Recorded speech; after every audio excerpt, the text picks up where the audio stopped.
What's up everyone, welcome to this video. In this video I will show you how to fix if the photos are disappearing in your hyperos. So to fix this issue, tap and hold on the gallery, then tap on this information icon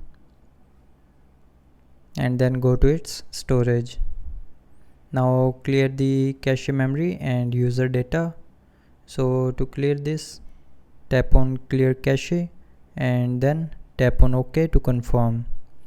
And to clear data, you have to open gallery to clear its data. Now after clearing the cache memory and data, the photos disappearing issue will be fixed.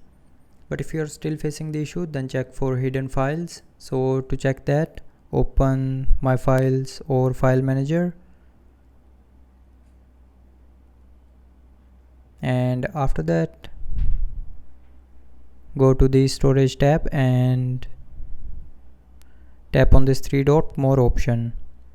Now tap on settings and here you will see a show hidden files button. So tap on this button to turn it on, and after turning on this button, the disappeared or hidden photos will be available in your gallery.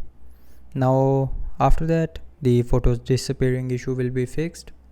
So that's how you can fix the photos disappearing issue in hyperos. So I hope you liked the video. Thanks for watching.